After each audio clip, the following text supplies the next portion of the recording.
Halo teman-teman, kali ini film yang akan kita bahas adalah Iron Man. Bagi kalian yang belum pernah nonton, awas, ini adalah spoiler. Tapi bagi kalian yang sudah pernah nonton, mari kita bernostalgia bersama.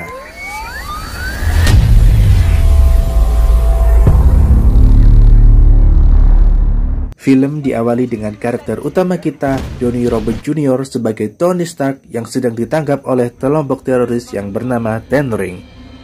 Saat pengujian senjata barunya yang bernama Jericho, teroris ini menculik Tony Stark untuk membuat Jericho agar bisa menguasai Amerika.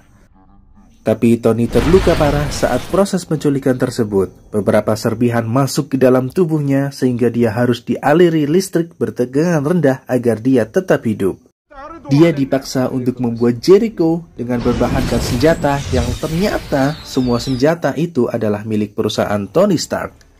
Karena tidak ada pilihan lain, Tony mulai membuat Jericho. Tapi yang dilakukan Tony adalah membuat baju besi untuk kabur dari markas tersebut. Tony kabur dengan membakar habis semua senjata milik perusahaannya. Setelah Tony selamat, Tony berencana pensiun karena senjata yang Tony buat ternyata digunakan oleh teroris. Di sisi lain, Tony mulai mendesain dan mengembangkan senjata baju besinya yang dia buat saat dia ditawan. Dengan bantuan AI bernama Jarvis, dia mulai membuatnya dengan lebih sempurna, bahkan bisa menembakkan plasma lewat tangan robotnya. Scene berpindah ke rekan bisnis Tony Stark yang mengunjungi Ten Ring untuk mengambil baju besi milik Tony Stark saat dia ditawan karena Ten Ring mengambilnya saat Tony meninggalkannya di gurun. Saat dia sudah mendapatkan baju besinya, lalu dia memusnahkan Ten Ring untuk menutupi jejak kerjasama mereka. Lalu dia mengembangkan baju besi tersebut menjadi Ironmonger. Tapi dia belum menemukan sumber daya untuk baju besi tersebut karena hanya Tony Stark yang mampu membuat mini reaktor. Saat Tony melakukan investigasi, Tony menemukan bahwa rekan bisnisnya menjual senjata tersebut secara diam-diam di pasar gelap, sehingga teroris-teroris seperti Ten Ring dapat dengan mudah mengakses senjata tersebut, seperti senjata yang dibakar Tony saat dia kabur. Tony yang sudah curiga menyuruh Pepper Potts, asisten pribadinya, untuk menyusup ke kantor dan mengcopy file di komputer milik rekan bisnisnya. Saat di rumah, Tony hendak mengangkat telepon dari Pepper Potts yang sudah berhasil menyusup ke kantornya. Namun, di saat itu juga dia dibius oleh rekan bisnisnya. Dia mengambil reaktor mini milik Tony Stark yang akan dia pasangkan ke Ironmonger.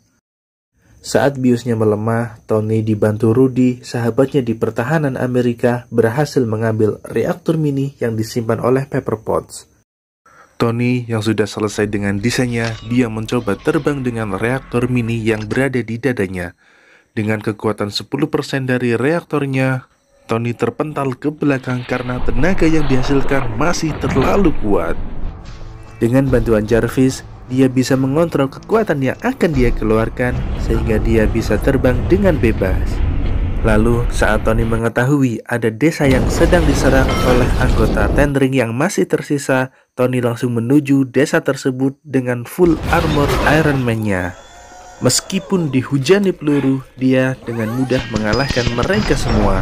Tapi sialnya, saat dia terbang pulang, dia terdeteksi sebagai pesawat asing, sehingga dia dikejar oleh 2 jet sekaligus. Saat dia diserang oleh 2 jet tempur milik Amerika, dia menelepon Rudy yang berada di pertahanan Amerika sehingga masalah bisa diselesaikan. Namun, 1 jet pesawat tempur hancur karena menabrak tubuh Tony saat dia terbang. Kali ini, scene berpusat kepada Pepper Potts yang ternyata dia sudah mengetahui markas ilegal berdasarkan file yang ia copy di komputer milik rekan bisnisnya Tony. Dia beserta beberapa agen pemerintahan langsung datang mengecek gedung tersebut, tapi dia sudah terlambat karena Ironmonger sudah aktif dan mulai mengamuk. Di saat itu juga, Tony datang dan berduel dengan Ironmonger. Tapi karena kalah kekuatan, Tony di sini dihajar habis-habisan sehingga powernya tersisa tinggal sedikit. Dengan sisa power yang masih sedikit, Tony memancing Ironmonger ke atas langit sehingga Ironmonger membeku dan terjatuh. Saat Tony mendarat di atas gedung, ternyata Ironmonger masih hidup dan mereka bertarung lagi. Dan saat Tony terpojok, dia menghubungi Pepper yang berada di bawah untuk menghancurkan reaktor yang berada di bawah gedung tersebut.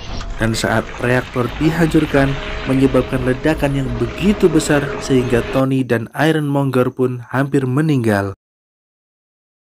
Namun, saat Tony masih terbaring, Ironmonger yang pingsan jatuh ke bawah dan meledak bersama dengan reaktor nuklir. Dan dengan ini bisa dipastikan dia sudah meninggal. Lalu keesokan harinya Tony mengadakan sebuah pers karena pertarungannya dengan Ironmonger tadi malam, dan di situ dia menyatakan bahwa dirinya adalah Iron Man. Thanks for watching, dan kita akan bahas film Iron Man yang kedua. See you!